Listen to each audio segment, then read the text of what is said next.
Good morning students. Semester 4ला आपण सुरुवात करतो आहे. सेमिस्टर 3मध्ये आपण राष्ट्रीय उत्पन्न, पैसा आणि आउटपुट आणि एम्प्लॉयमेंट यांची थिअरी आपण अभ्यासली आहे.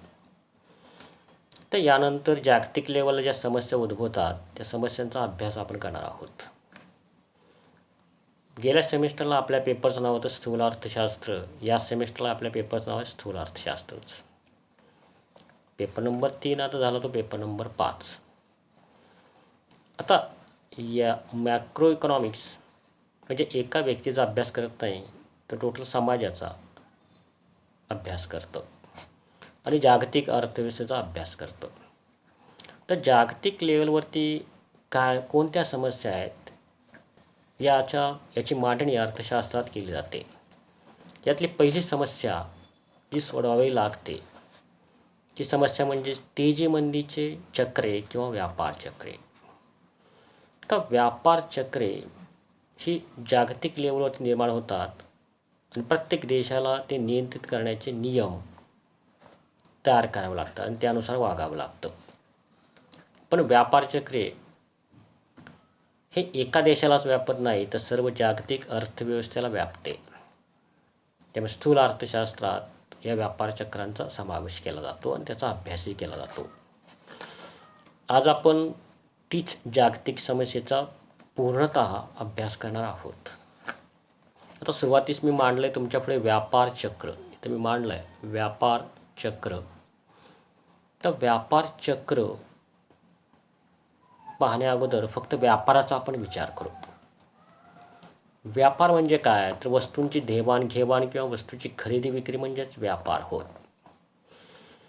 व्यापार नुसतं वस्तूची देवाणघेवाण करण्या अगोदर वस्तूची निर्मिती करावी लागते म्हणजे उत्पादन काढावं लागतं आणि उत्पादन काढण्यासाठी कामगार कामावरती नेमावे लागतात.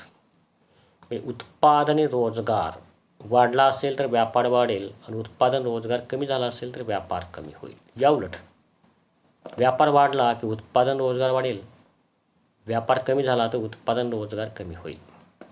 मग एका कालावधीत व्यापार वाढतो आहे म्हणजे उत्पादन रोजगार वाढते अर्थव्यवस्थेचं आणि दुसऱ्या कालावधीत व्यापार कमी होते म्हणजे उत्पादन रोजगार कमी होते. परत तिसऱ्या कालावधीत व्यापार वाढतं आहे म्हणजे उत्पादन रोजगार वाढतो आहे. हे जे चक्र असतं उत्पादन आणि रोजगारासंबंधीचं चक्र असतं ते म्हणजेच व्यापार चक्र होय. हे एक प्रकारचं सायकल आहे. एकदा व्यापारात वाढ होते परत दुसऱ्यांदा व्यापारात घट होते, परत व्यापारात वाढ होते परत व्यापारात घट होते. हा व्यापारात चक्र किंवा जे बदल घडून येतात त्या बदलांना आपण व्यापार चक्र असं कॉमन म्हणतो आहे. कॉमन त्याचं मत आहे. आता थोडासा सविस्तर आपल्याला याचा अभ्यास करायचा आहे. आता व्यापारामध्ये फक्त उत्पादन आणि रोजगारच बदलत नाही तर व्यापारामध्ये उत्पन्न, उत्पादन, रोजगार, किंमत पातळी, नफा, भांडवलाची सीमांत कार्यक्षमता, व्याजदर हे सगळंच बदलत असतं. म्हणजे स्थूल जी चले आहेत आपण ज्याला स्थूल चले म्हणतो ती चले सारखीच बदलतात. मग काही कालावधीमध्ये बदलतात म्हणजे वाढतात तर काही कालावधी ते घटतात. हे जे चक्र आहे हे म्हणजे व्यापार चक्र असेल व्यापक अर्थाने. आता ज्यावेळी उत्पन्न, उत्पादन, रोजगार, किंमत पातळी, नफा, व्याजदर, भांडवलाची सीमांत कार्यक्षमता वाढते त्यावेळीच अर्थव्यवस्थेत दरडोई उत्पन्न वाढतं, राष्ट्रीय उत्पन्न वाढतं, देश आर्थिक विकास करू लागतो. हे झालं विकासाचा कालखंड. तर दुसरा कालखंड म्हणजे उत्पन्न, उत्पादन, रोजगार, किंमत पातळी, नफा, भांडवलाची सीमांत कार्यक्षमता, व्याजदर, दरडोई उत्पन्न, त्यानंतर राष्ट्रीय उत्पन्न घटायला लागतं म्हणजे देशाचा आर्थिक विकास घटू लागतो. हा दुसरा कालखंड. आता या दोन कालखंडाच्या बाबतीत आपण व्यापार चक्र अभ्यासणार आहोत. आता ज्यावेळी राष्ट्रीय उत्पन्न, दरडोई उत्पन्न वाढतं आहे, आर्थिक विकास होऊ लागतो. ज्यावेळी दरडोई उत्पन्न, राष्ट्रीय उत्पन्न घटतं त्यावेळी विकास घटू लागतो. ज्यावेळी विकास होतो त्यावेळी तेजी असं म्हणू शकतो आपण आणि ज्यावेळी विकास घटतो त्यावेळी मंदी असं म्हणतो आहे आपण त्यास. म्हणजे ही कन्सेप्ट एकतर उत्पन्न, उत्पादन, रोजगार, राष्ट्रीय उत्पन्न, दरडोई उत्पन्न वाढीच्या संदर्भात आहे आणि घटीच्या संदर्भात आहे. ज्यावेळी वाढ घडून येते त्यावेळी तेजी असेल, ज्यावेळी घट घडून येत असेल त्यावेळी मंदी असेल. आता हे जे कन्सेप्ट आहे ते 1862मध्ये क्लिमेंट जगलर यांनी मांडलेली दिसून येते. म्हणजे 1862ची कन्सेप्ट आहे. 1862ला ही प्रामुख्याने व्यापार चक्राची कन्सेप्ट मांडण्यात आली आणि त्यानंतर त्याच्यावरती अभ्यास करण्यात आला. आता या कन्सेप्टच्या बाबतीत असं म्हणलं जाते की व्यापार चक्रे फक्त भांडवलशाही अर्थव्यवस्थेतच येतात, ही समाजवादी अर्थव्यवस्थेत येत नाहीत. आता ही व्यापार चक्रे भांडवलशाही अर्थव्यवस्थेत का येतात हा प्रश्न आपल्यापुढे पडतो. पण भांडवलशाही अर्थव्यवस्था ही किंमत यंत्रणेवरती आधारित आहे. ज्या वस्तूची किंमत जास्त, जे उत्पादन काढलं जातं त्याचा रोजगार त्याच्याकडे वाढत जातो. किंमत जास्त, उत्पादन जास्त, रोजगार जास्त. किमतीबरोबर उत्पादन रोजगार वाढत जातं. ज्या वस्तूची मागणी आहे तिचंच उत्पादन जास्त काढलं जातं. ज्या वस्तूची किंमत जास्त आहे त्याचंच उत्पादन खाजगी व्यापारी, खाजगी उद्योजक काढू लागतात. हा निर्णय कोण घेतं तर किंमत घेते. किंमत यंत्रणा भांडवलशाही अर्थव्यवस्थेतलं उत्पन्न, उत्पादन, रोजगार, किंमत पातळी संबंधी निर्णय घेते. उत्पादन, रोजगार यात वाढ किंवा याच्यावरती नियंत्रण किंमत ठेवीत असते, किंमत यंत्रणेच्या माध्यमातून. किंमत कमी असेल तर उत्पादन कमी, रोजगार कमी.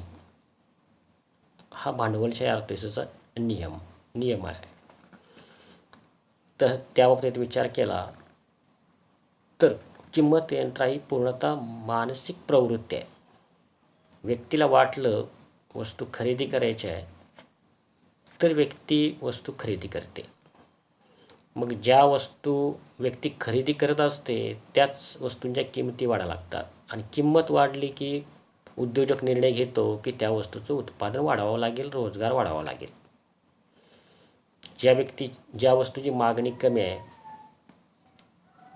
मागणी कमी असेल तर किंमत कमी असते. साहजिकच किंमत कमी असेल तर उत्पादन कमी केलं जातं, रोजगारही कमी केला जातो.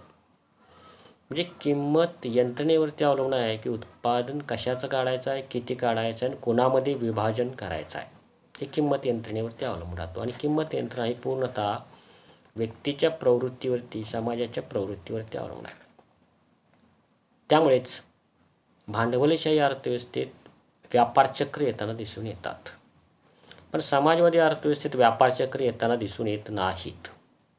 कारण का, समाजवादी अर्थव्यवस्थेत एक मध्यवर्ती यंत्रणा असते. ती मध्यवर्ती यंत्रणा उत्पादन कशाचं काढायचं आहे, किती काढायचं आहे आणि कोणामध्ये विभागायचं आहे यासंबंधीचे निर्णय किंवा कंट्रोल हे मध्यवर्ती यंत्रणेकडे असते.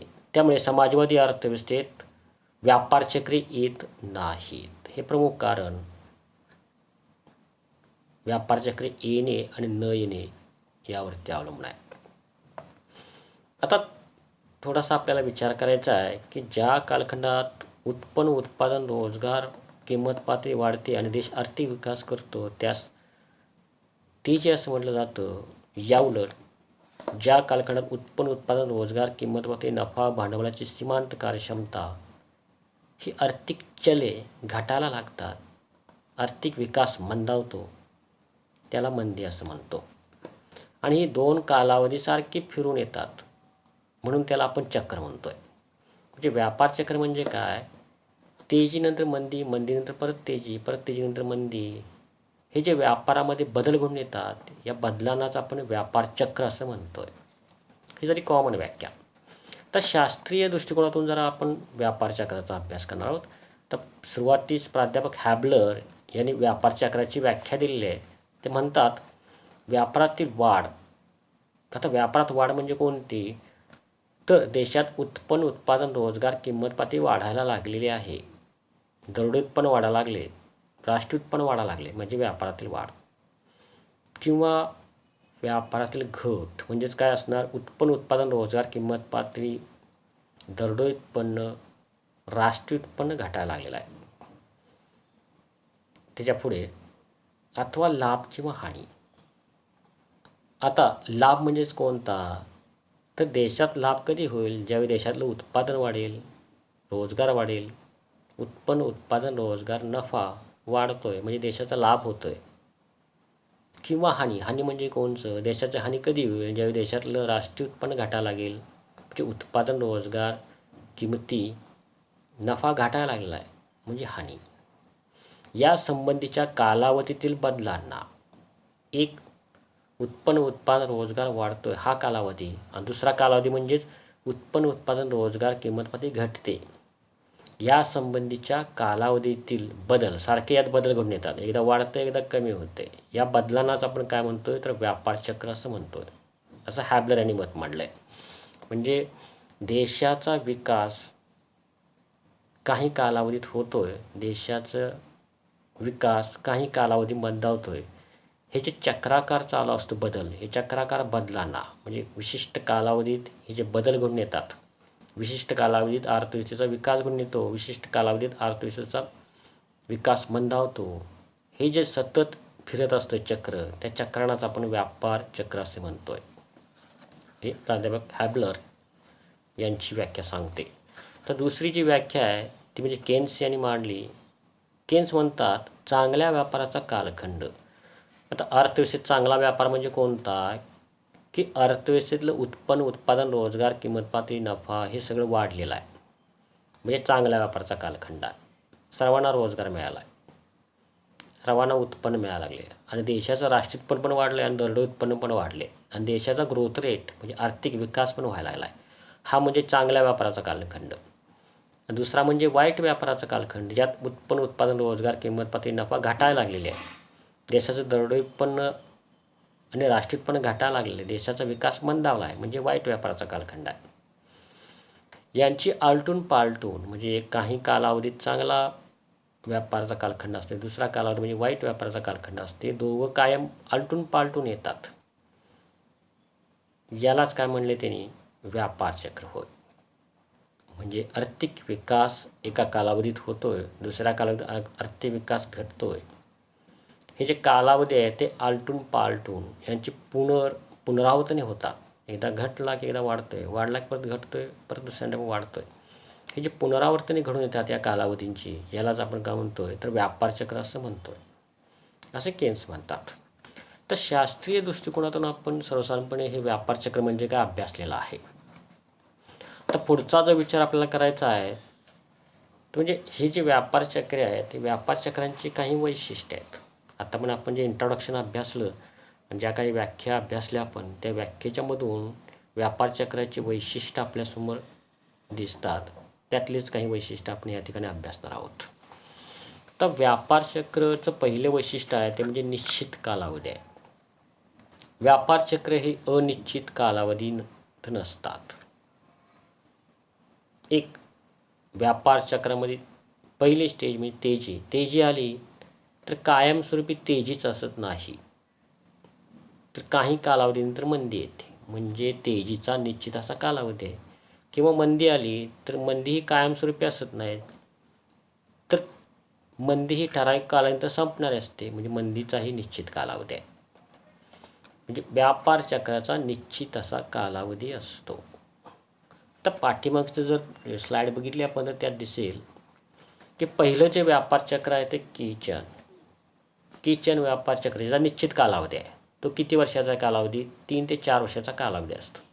3 ते 4 वर्षाच्या कालावधी किचन हे व्यापार चक्र संपुष्टात येतं. दुसरं व्यापार चक्र आहे ते म्हणजे जगलर हे व्यापार चक्र 8 ते 10 वर्षाचं आहे.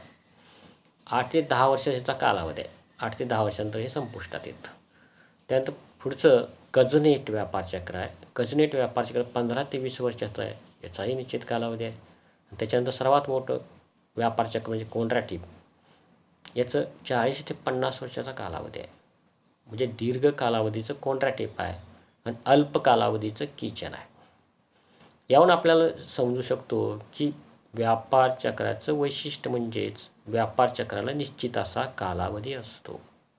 हॅन्सन यांच्या मते तर 8 ते 10 वर्षाचा व्यापार चक्राचा कालावधी असा निश्चित असतो. म्हणजे व्यापार चक्र हे निश्चित कालावधीचे असतात, हे त्याचं पहिलं वैशिष्ट्य आपण पाहिलं. त्यानंतर दुसरं वैशिष्ट्याचा विचार करायचा आहे तो म्हणजे व्यापार चक्र ही सर्वसमावेशक असतात. तर सर्वसमावेशक म्हणजे काय, तर अर्थव्यवस्थेत 4 क्षेत्र आहेत. एक म्हणजे शेती क्षेत्र, दुसरं उद्योग क्षेत्र, तिसरं व्यापार क्षेत्र आणि चौथं सेवा क्षेत्र. हे 4 सेक्टर्स असतात. मग एका सेक्टरमध्ये किंवा एका क्षेत्रात तेजी आली तर ती सर्वच क्षेत्रात तेजी दिसते आणि एका क्षेत्रात मंदी आली तर सर्वच क्षेत्रात मंदी दिसते. आता उदाहरणार्थ शेतीमध्ये मंदी असेल तर उद्योग, व्यापार, सेवा क्षेत्रातही मंदी असेल. म्हणजेच व्यापार चक्र हे सर्वसमावेशक आहे. एका क्षेत्रात मंदी आली की सर्वच क्षेत्रात मंदी असेल. तर एका क्षेत्रात तेजी असेल आणि दुसऱ्या क्षेत्रात मंदी असेल असं असणार नाही. आता इथं गृहीत धरू आपण शेती क्षेत्रात तेजी आहे आणि उद्योग क्षेत्रात मंदी आहे असं कधीच असणार नाही. म्हणून व्यापार चक्र ही एक सर्वसमावेशक घटना आहे. पुढचं वैशिष्ट्याचा आपण विचार करू ते म्हणजे व्यापार चक्र एक सर्वसामान्य घटना आहे. तर सर्वसामान्य किंवा नैसर्गिक घटना असं आपण म्हणू. तर व्यापार चक्रचा विचार करताना आपण एक उदाहरण घेऊ म्हणजे जे नैसर्गिक घटनेच्या संदर्भात. तर जपानमध्ये सतत भूकंप होतात. भूकंप होणे जपानची एक नैसर्गिक घटना आहे. किंवा भारतात लोकसंख्या वाढायला लागली आहे. लोकसंख्या वाढ ही भारताची एक नैसर्गिक घटना आहे. तसेच हिवाळ्यात थंडी वाजते, पावसाळ्यात पाऊस पडतो आणि उन्हाळ्यात उष्णता जास्त असते. ही एक नैसर्गिक घटना आहे. त्याचप्रमाणे व्यापार चक्र ही एक नैसर्गिक घटना किंवा सर्वसामान्य घटना मानली जाते. कारण व्यापार चक्र पूर्णतः माणसाच्या किंवा व्यक्तीच्या प्रवृत्तीवरती अवलंबून आहे. व्यक्तीची इच्छा झाली, व्यक्ती वस्तूची खरेदी करेल. वस्तूची किंमत कमी असेल तर वस्तूची व्यक्ती खरेदी करते आणि वस्तूची किंमत वाढली की वस्तूची व्यक्ती खरेदी कमी करते. ज्यावेळी वस्तूंची खरेदी कमी केली जाते त्याच वेळी वस्तूच्या किमती घसरायला लागतात, त्याने अर्थव्यवस्थेत मंदी येते. आणि ज्यावेळी व्यक्तीला वाटतं वस्तूची खरेदी करायची आहे, किंमत कमी वस्तूची खरेदी करायची आहे, तर व्यक्ती वस्तूची खरेदी करण्याच्या पाठीमागे लागतात. त्यामुळे अर्थव्यवस्थेत परत किमती वाढायला लागतात आणि अर्थव्यवस्थेत तेजी येते. म्हणजे तेजी आणि मंदी ही व्यक्तींच्या मानसिकतेवरती अवलंबून आहे. मनोवैज्ञानिक ज्याला म्हटलं जातं मनोवैज्ञानिक घटना आहे. म्हणून ती नैसर्गिक आहे. मानवी प्रवृत्तीवरती अवलंबून आहे. म्हणून ती एक सर्वसामान्य घटना आहे. निसर्गाप्रमाणेच अर्थव्यवस्थेत तेजी अथवा मंदी येईल. म्हणून ती सर्वसामान्य घटना आहे. आता पुढचा जो पॉईंट मांडला आहे तो म्हणजे केन्स यांनी मांडला आहे गुंतवणुकीच्या संदर्भात आहे. अर्थव्यवस्थेत गुंतवणूक ही खाजगी व्यक्ती करताना दिसून येते भांडवलशाही अर्थव्यवस्थेत. तर भांडवलशाही अर्थव्यवस्थेत खाजगी व्यक्ती एक उपभोग्य वस्तूंच्या मध्ये गुंतवणूक करते म्हणजे उत्पादन काढते आणि दुसरं म्हणजे भांडवली वस्तूंच्यात गुंतवणूक करते म्हणजे भांडवली वस्तूंचं उत्पादन काढते. ह्या दोन वस्तूंची निर्मिती भांडवलशाही अर्थव्यवस्थेत होत असतात. आता उपभोग्य वस्तू म्हणजे तुम्हाला माहीत असेल वापरली की संपते ती म्हणजे उपभोग्य वस्तू असते. कोणती? आता ज्वारी दररोज लागते आपल्याला. पीठ करतो आपण, ज्वारी खातोय, गहू खातोय, भात खातोय. वापरली की संपते, खाल्लं की संपतं आहे, उपभोग्य वस्तू. पेस्ट सकाळी उठून आपण पेस्ट वापरतो, पेस्ट वापरली की संपते, उपभोग्य वस्तू आहे. साबण वापरली की संपते, उपभोग्य वस्तू आहे. म्हणजे वापरली की संपणारी वस्तू म्हणजे उपभोग्य वस्तू किंवा सकाळपासून संध्याकाळपर्यंत आपल्याला जी वस्तू लागते, जी आपण वापर करतो ती म्हणजे उपभोग्य वस्तू असेल. दुसरी वस्तू म्हणजे भांडवली वस्तू. भांडवली वस्तू म्हणजे दीर्घकाळ टिकणाऱ्या असतात की ज्या वापरल्या की संपणाऱ्या नसतात. त्या 15-15 20-20 वर्ष चालतात. त्याचं उदाहरण आपण घेतले समोर टी व्ही आणि फ्रीज. टी व्ही घेतली तर ती 10 ते 15 वर्ष टिकून राहते किंवा फ्रीज घेतला तर 7 ते 8 वर्ष टिकून राहतो किंवा पंखा घेतला तो 10 ते 12 वर्ष टिकून राहतो. मग याला आपण म्हणतो टिकाऊ वस्तू किंवा भांडवली वस्तू. आता तेजी आणि मंदीच्या काळात ह्यांच्यामध्ये गुंतवणूक कशी केली जाते याचा थोडासा विचार करूया आपण. आता तेजीचा कालखंड असेल तर तेजीच्या कालखंडात भांडवली वस्तूंना मागणी जास्त असते. त्या कोणत्या? तर टी व्ही आणि फ्रीज. टी व्ही आणि फ्रीज यांना मागणी जास्त असते. उदाहरणार्थ कसं तर उपभोग्य वस्तू तेजीच्या कालखंडात जास्त कोण खरेदी करत नाहीत. कारण का लोकांना जेवढं लागतं खाण्यापुरतं वापरण्यापुरतं तेवढीच त्याची मागणी असते, त्याच्यापेक्षा जास्त मागणी येतच नाही. पण तेजीच्या कालखंडात भांडवली वस्तू मात्र भरपूर मोठ्या प्रमाणात मागणी केली जाते. म्हणून तेजीच्या कालखंडात भांडवली वस्तूमध्ये खाजगी उद्योजक जास्त गुंतवणूक करतात आणि तेजीच्या कालखंडातच उपभोग्य वस्तूंमध्ये ते खाजगी उद्योजक कमी गुंतवणूक करतात. तेजीच्या कालखंडात उपभोग्य वस्तूंमध्ये कमी गुंतवणूक असते आणि भांडवली वस्तूंमध्ये जास्त गुंतवणूक केली जाते. कारण का तेजीच्या कालखंडात भांडवली वस्तूंना उपभोग्य वस्तूंपेक्षा जास्त मागणी असते. या उलट मंदीच्या कालखंडात भांडवली वस्तूंना मागणी कमी असते आणि उपभोग्य वस्तूंना मागणी जास्त असते.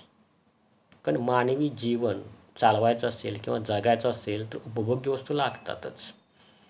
म्हणून मंदीच्या कालखंडात ज्या जीवनावश्यक वस्तू आहेत त्याची खरेदी सततच चालू असते आणि भांडवली वस्तू लागतच नाहीत, खरेदीच करत नाहीत. त्यामुळे भांडवली वस्तूमध्ये पूर्ण गुंतवणूक कमी केली जाते आणि उपभोग्य वस्तूमध्ये गुंतवणूक वाढवली जाते. कारण उपभोग्य वस्तूंना मंदीच्या काळात मागणी असते.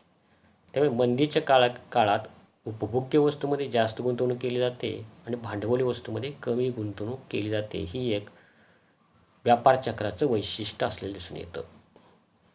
आता याच्यानंतर पुढचं एक वैशिष्ट्य आहे ते म्हणजे आंतरराष्ट्रीय स्वरूप. व्यापार चक्र हे एक आंतरराष्ट्रीय स्वरूपाचे असतात. तर आंतरराष्ट्रीय स्वरूप म्हणजे काय? तर 1929चा अनुभव जर आपण पाहिला, 1929ला जागतिक महामंदी आली. ही महामंदी इंग्लंडमध्ये सुरू झाली आणि ती परत इतर देशांच्यामध्ये पसरली. इंग्लंडमध्ये अमेरिकेहून फ्रान्स, जर्मन, जपान, परत भारतात आली. म्हणजे हिचं कसं आहे तर तिचं स्वरूप हे आंतरराष्ट्रीय स्वरूपाचं आहे. ती एकाच देशात तिथंच थांबत नाही तर ती सर्व देशात पसरते. म्हणून व्यापार चक्र ही आंतरराष्ट्रीय स्वरूपाची आहेत असं म्हटलं जातं. आता पुढचं त्याचं वैशिष्ट्य आहे की व्यापार चक्राची तीव्रता. ही तीव्रता कशी मोजायची? तर व्यापार चक्रांची तीव्रता तेजीच्या कालखंडात उत्पन्न, उत्पादन, रोजगार किती प्रमाणात वाढतंय आणि मंदीच्या कालखंडात उत्पन्न, उत्पादन, रोजगार किती प्रमाणात घटते याच्यावरती तीव्रता अवलंबून असते. त्याचबरोबर एका व्यापार चक्रात उत्पन्न, उत्पादन, रोजगार वाढण्याचं प्रमाण किती आहे आणि दुसऱ्या व्यापार चक्रात उत्पन्न, उत्पादन, रोजगार घटण्याचं प्रमाण किती आहे याच्यावरती तीव्रता अवलंबून राहील. आता एक व्यापार चक्र लहान असेल तर त्या लहान व्यापार चक्रामध्ये तेजीच्या कालखंडात उत्पन्न, उत्पादन, रोजगार वाढीचं प्रमाण हळू असेल, त्यामुळे त्याची तीव्रता कमी असेल.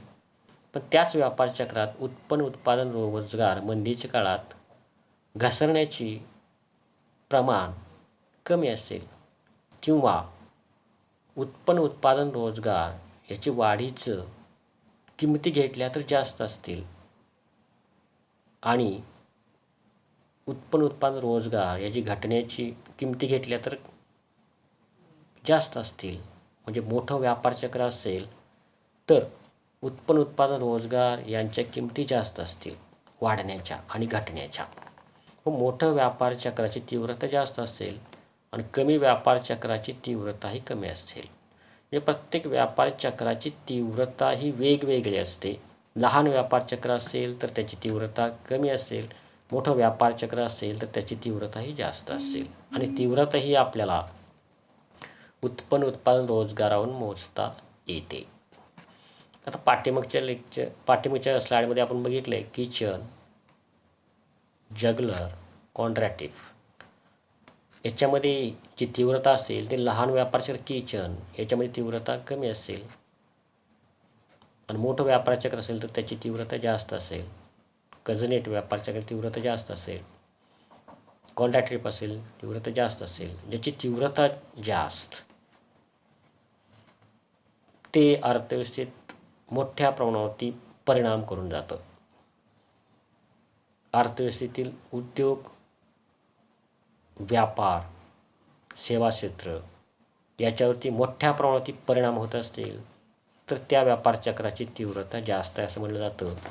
आणि ज्या व्यापार चक्रात उत्पादन, रोजगार, उद्योग, सेवा क्षेत्र, शेती क्षेत्र याच्यात परिणाम जास्त करत नसेल तर त्याची तीव्रता कमी आहे असं म्हटलं जातं.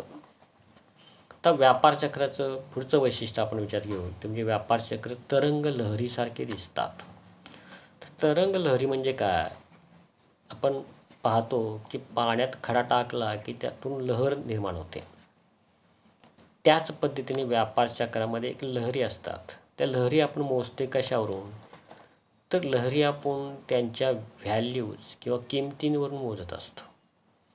मग ते कशाच्या किमती आहेत? तर अर्थव्यवस्थेत त्या कालावधीमध्ये उत्पन्नाची किंमत किती आहे, उद्योग नफ्याची किंमत किती आहे, किंमत किती आहे, रोजगार किती वाढलेला आहे, यांची काहीतरी व्हॅल्यू आहेत, यांची काहीतरी मूल्य आहेत.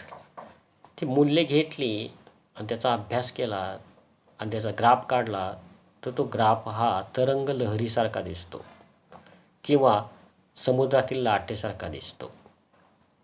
आता तेजीचा कालखंड आला की उत्पन्न, उत्पादन, रोजगार, किंमत पातळी, नफा हे वाढायला लागतं.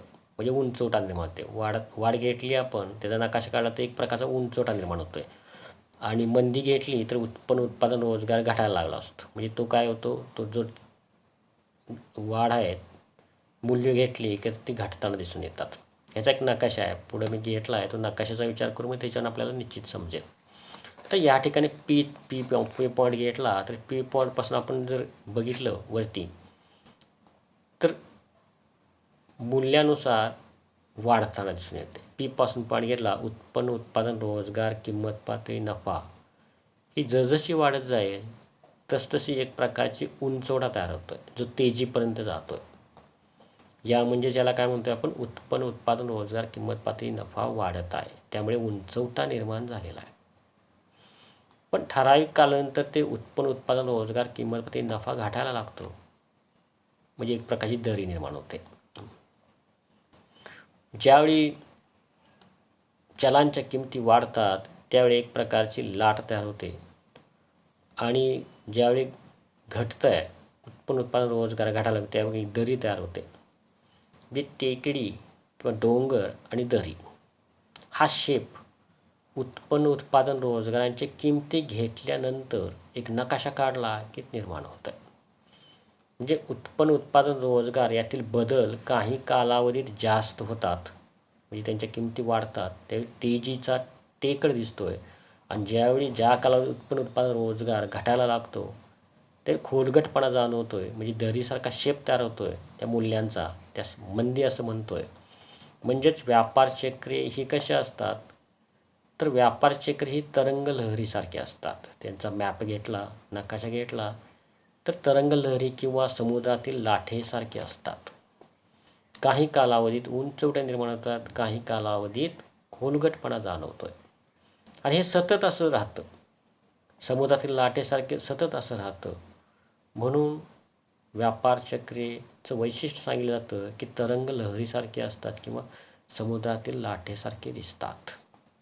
आज पण व्यापार चक्र म्हणजे काय, त्याची प्रास्ताविक बघितलं, याची वैशिष्ट्ये अभ्यासली आणि त्याची व्याख्याही अभ्यासली. Okay, thank you.